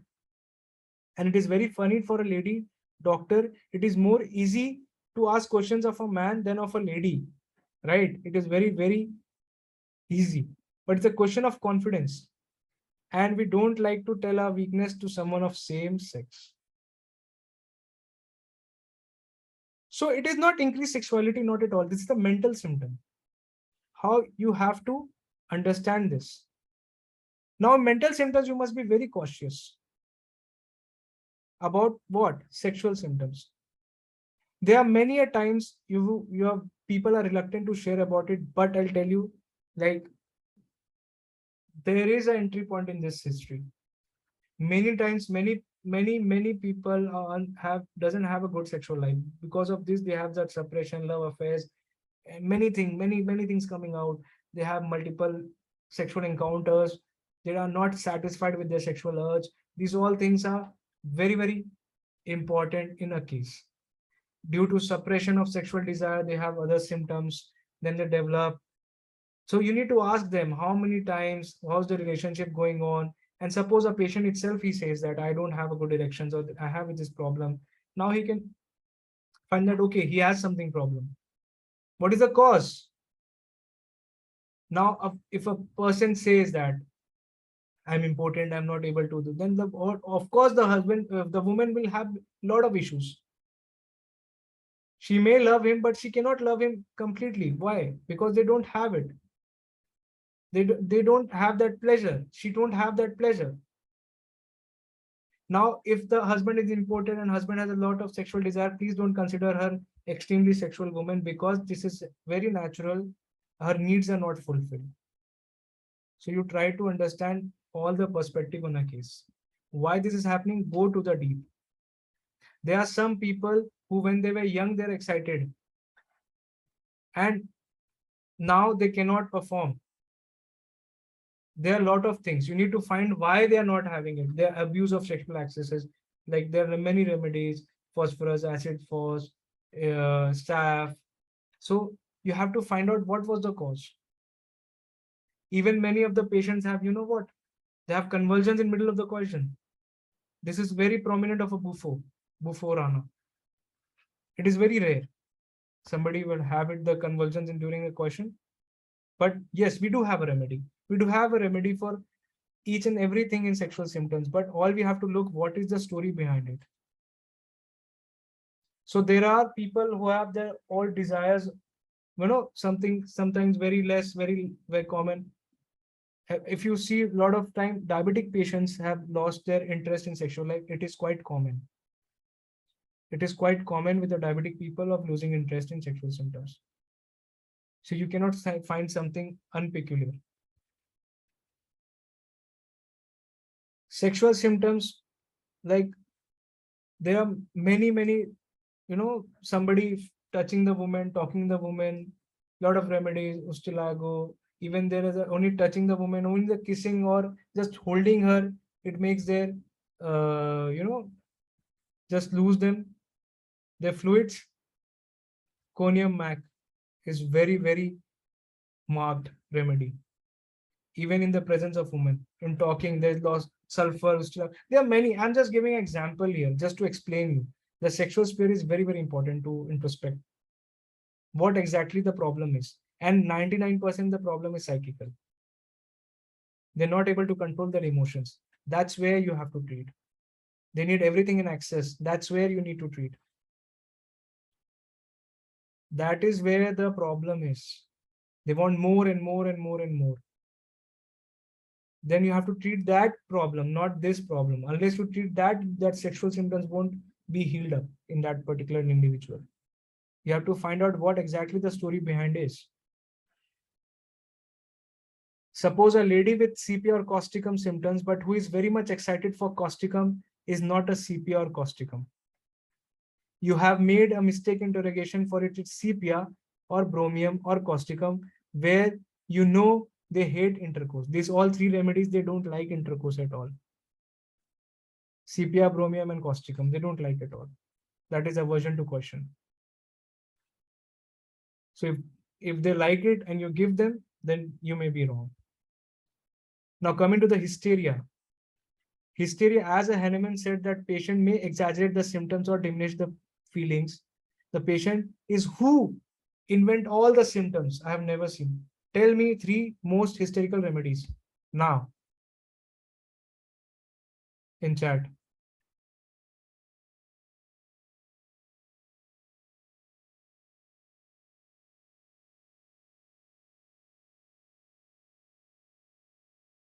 Tell me common something which is in the books, not something invented by there any other people. There are many people who are inventing a lot of things.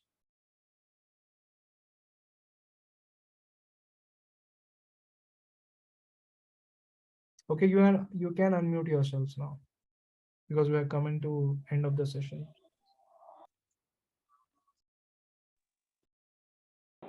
So 3 most hysterical remedies, that is ignitia, asafoetida, Valeria. and Cocculus indica. Cocculus indica, asafoetida, and ignitia are the most hysterical remedy one can ever find. So exaggeration, diminution, falsification, inventing all stories, these are all hysteria. So it is very easy to speak about hysteria.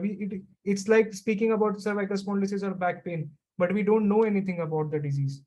So we use the word wrongly. So you need to consider if the patient really has a hysteria. Unless you examine him, unless you make in that particular position, unless you know the disease well, then you can inspect him, then you can examine him, then you can consider, okay, yes, definitely he's hysterical. That's where generally what happened, modern medicine gives a lot of, anti-anxiety and depression pills. And that is where homeopathy works wonderful. How? Unless you know that patient is hysterical and he has all these symptoms. So thank you so much. Please do share your feedback on Instagram stories, share everywhere. Please let me know how it is and what more you want.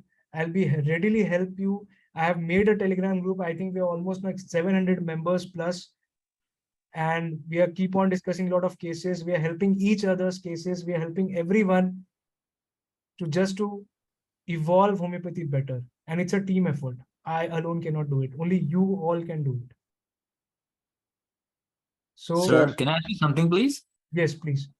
When you were talking about thirst and being thirsty, is it always to do with sort of water, or if someone doesn't sort of like No. to drink Do it with water? water only. No, do it with water only because we are asking for only water relationship. That's it. Okay. We're not asking Okay. about soup and everything apart from that. It's only water. Okay. So only water. So if a person drinks a lot of tea, coffee, everything else, but not water, so That's make would unique. that person, that'll be unique. So would that person be called as thirstless or thirsty still? Thirstless if he's not drinking fluids. Oh, okay, thank you. Sir, Yes. sir, actually, I am going for district hospital duty, sir. There are lot of cases of thalassemia major, sir. Lot of cases, like daily 2 to 4 cases. But the patient who come with no symptoms, sir, nothing will be. Only the HP level will be too low, sir. So in that case, how to deal with homeopathy, sir? As it is autoimmune, congenital as well. Definitely you can think of, family history considering first who has a loss of trait. Take the mother history of the children, whoever is coming up. Like what is the age you're generally seeing it? All the children's? Yeah, all in children, sir. Take the present persistent symptoms, that's it. Prescribe on that. Yeah, okay, thank you, sir. Whatever you're seeing in front of your eyes, how the patient is built is, if he's natromure, what he'll be? He'll be emaciated, right? His neck will be very thin, the body will be very thin, right? If his marasmus, like abrotanum, you have to prescribe abrotanum. So this is the point what I want to say. Please don't run after the, congenital deformities. Run after the patient's what? Built. How is he now? Are you getting my point? Yeah, yes, sir. Thank you, sir. He may be phosphorus. See, just giving examples. He may be phosphorus. He may give it. You may give China. You may give natrum sulf. This all remedies works on hemoglobin. See, on other perspective, I'm telling you. This not on that. But how will you know that this remedy gonna act? Unless you know the exact picture of the patient.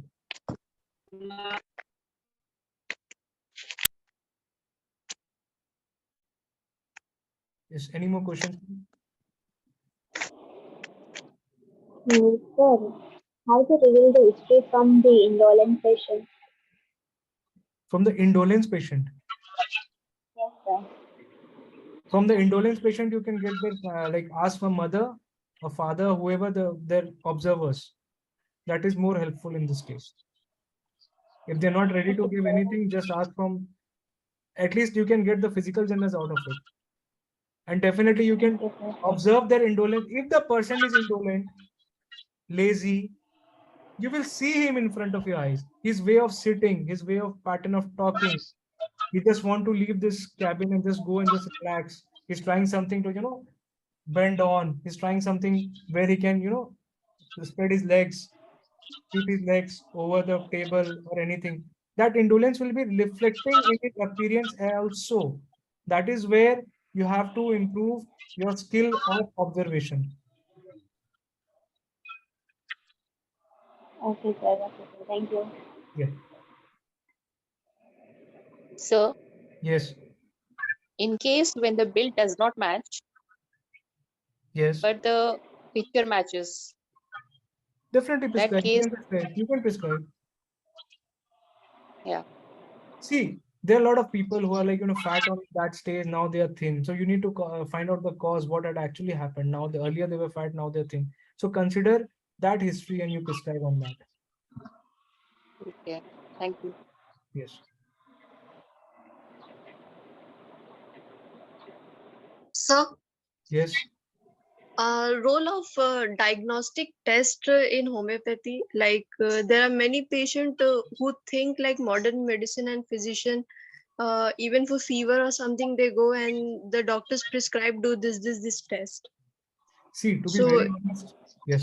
yes, To be very honest, test has to be done unless it is very important and you have to see the duration. Like suppose a fever, there is no point of doing a test like on the same day. At least 48 to 72 hours, you need to wait and observe the pattern of the symptoms. Then only you can do the test. Now, coming to the diagnostic point, even if you do the test, you have to see if something is visible, then you can definitely consider in your prescription that medicine covers or not. Okay. But if you don't find anything, what are you going to do? Tell me. You have to treat the patient, but all reports are normal. Suppose currently what viral fever is going on. Everything is normal. yes, Now what to do? Tell me. On what basis you will prescribe? You'll prescribe Mhm. on the basis of symptoms, right? Yes, yes. There comes your only one part of considering that you have to see what you are treating with or whom you are dealing with, their Okay. irritability or their anxiety, right? The patient will be very anxious. So there are many patients who on the very first day go and do the test and they come with you that I had this, I did immediately, I did perform the test and I found out everything came to normal. Now tell me I'm not feeling well. So this anxiety of health can lead you many remedies. Are you getting my point here? Yes, yes, got it. Because many a time the patient themselves suggest what test should I do, doctor? Like, Suppose should a I get some test or not? Yes, suppose a patient got like something like, suppose he got COVID like flu or something like this. Suppose they develop that fear, oh, what gonna happen? What gonna happen? This anxiety about future. This anxiety about future, you have to find the entry point here in this case that he's worried about future. What you wanna do? Well, Okay. Brania is that prominent remedy in there. Yes. So how will you notice this? Unless you understand the patient well, with a sound minded. When you listen to them, you're not busy on doing something else. You need to listen to them on that particular time. Okay, sir. Thank you, sir. Yeah. Hmm? So shall we conclude? Sir, excuse me, sir. Yes. Excuse me. Sir, can you please again explain the examination that you have told about the pupils? Pupils is actually very difficult, and actually it has been written in the source books that you can find a flat pupil. That is quite difficult, but I'll tell you, as a homeopath, what you can do, you can examine patient with a torch. Okay, you have to keep a torch and look into the eyes and see how the sclera is, how the pupil is, whether you're putting the light that is contracting or not dilating, how it is. It is very important. I'll tell you, it is help you in the prescription also. Many a times you can see one eye is responding, one is not. How will you know the patient is coming to, is going to suffer from cataract? On that particular day, you will come to know. How? When you see his eyes, you can see all the depositions coming. The opacity is seen, right? You can see the opacity is coming up in the eye. Unless you examine the eye, how will you come to know? But what is happening here? We are all indulging only our this small computer. That's it. Or with a pen paper. We are not looking at the patient. Your eye should be focused from tip to toe of the patient, that how he is looking, how he is saying, what he has been doing. Even he is, doing a lot of ruckus, is creating ruckus in your attendant in the waiting area. You can find out what he is. That is art which has been told by masters and it has been followed genuinely. If there are a lot of theories coming out of it, that is their problem. But what we have to follow with the sources only. Yes. Only reinventing the theories won't help you either. It will be only leading confusion. But believe me, what is written in the sources, that is only the facts. If you twist the fact and present as a new book, you will be lost. Believe me, whatever I'm telling, this all things have been learned by you. I'm just a medium to revising the same things. This all has been taught. This all has been expressed. I have just telling you how to do it. That's it. Because I have been doing it so many years. And this is the way, it is the most easiest way that you can do, and you can write simillimum. Easily you can get simillimum if you follow this part. If people are telling that you send the case form and he will fill and he'll see, then you will judge him. Don't do that. Don't do that ever.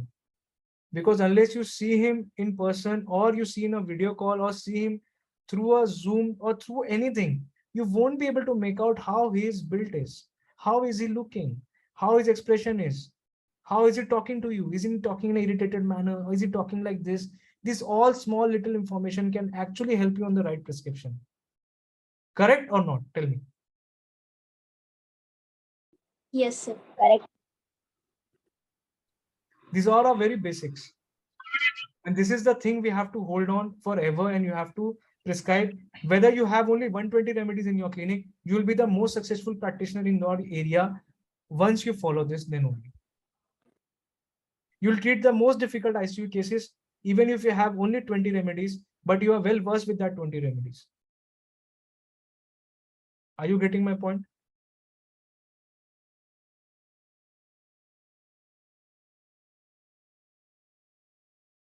So, shall we conclude?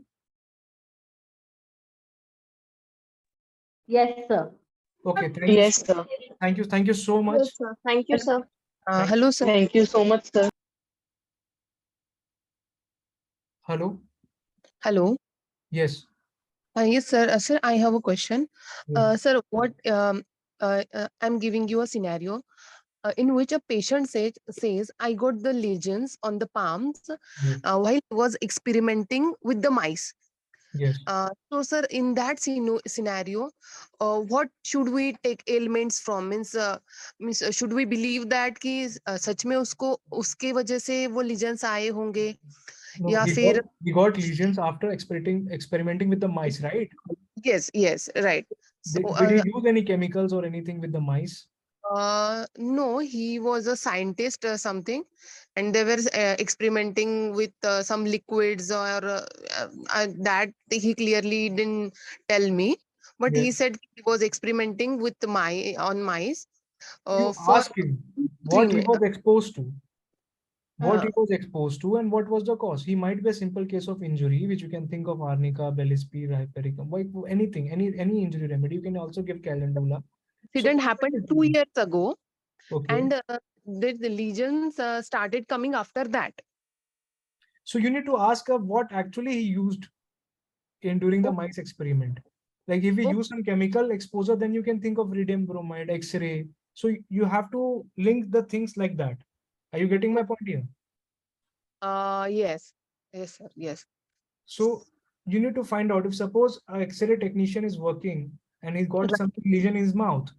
I would definitely give only one remedy. What do you know? Rhodium bromide. Rhodium bromide, right. Are you getting my point here? What I'm trying to teach here? But in this case, if the patient is not sure, yes, then what should we do?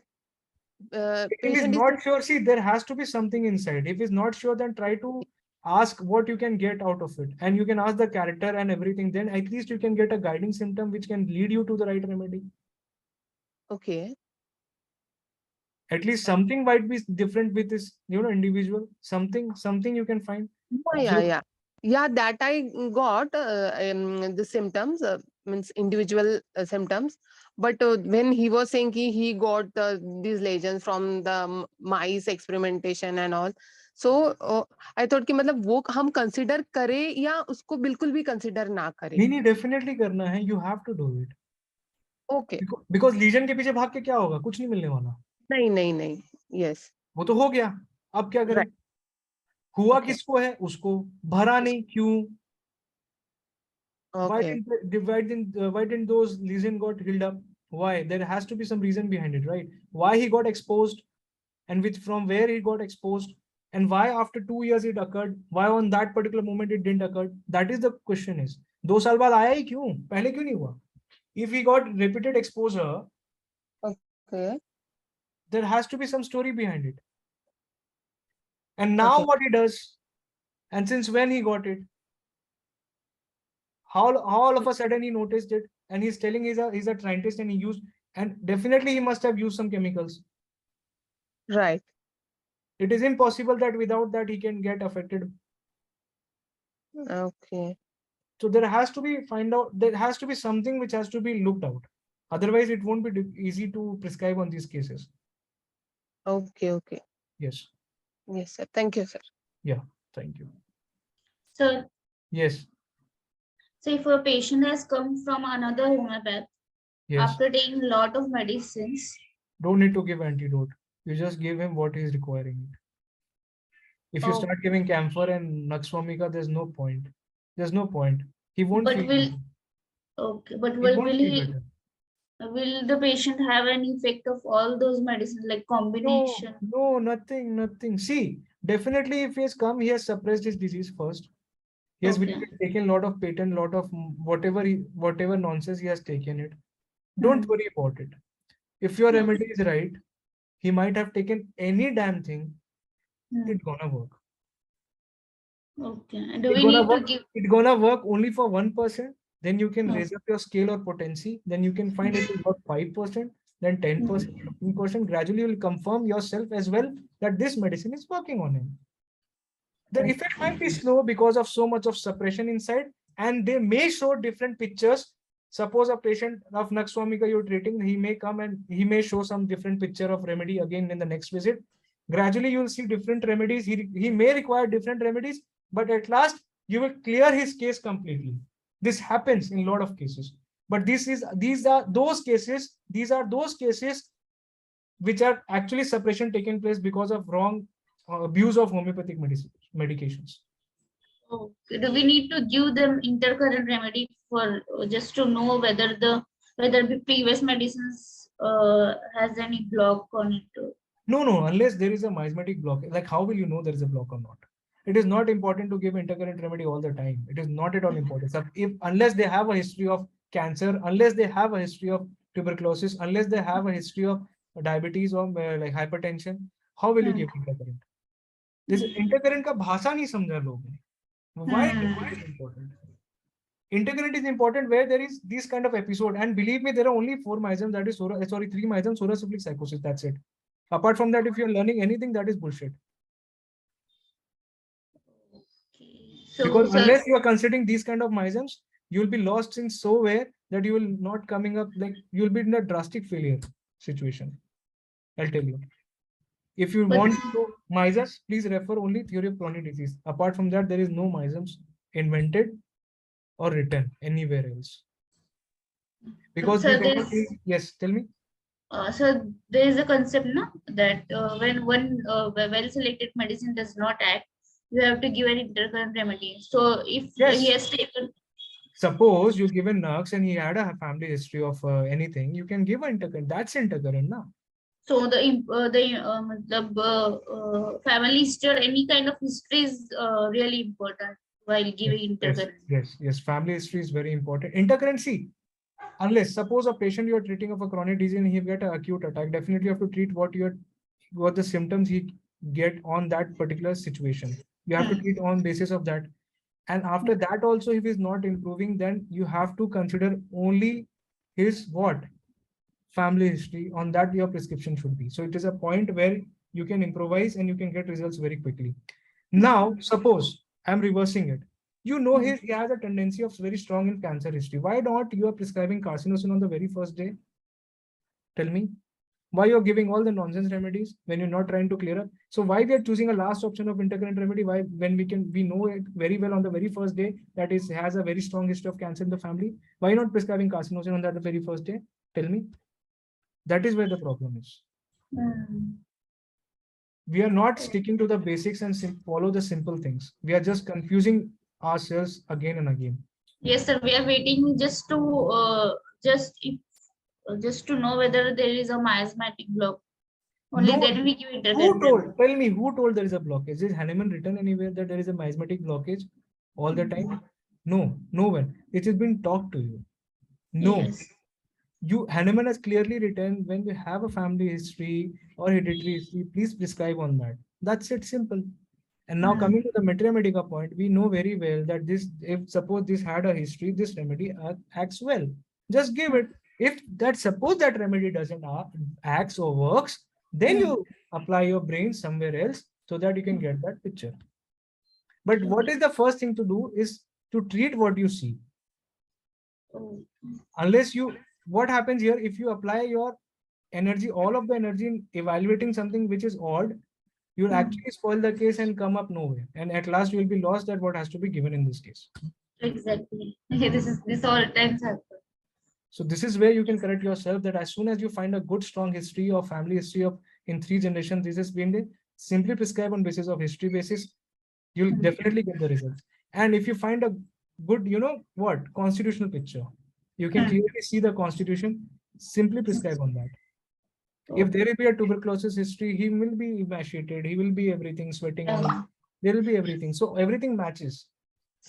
So, but if there is an episode of fever and cough, she's having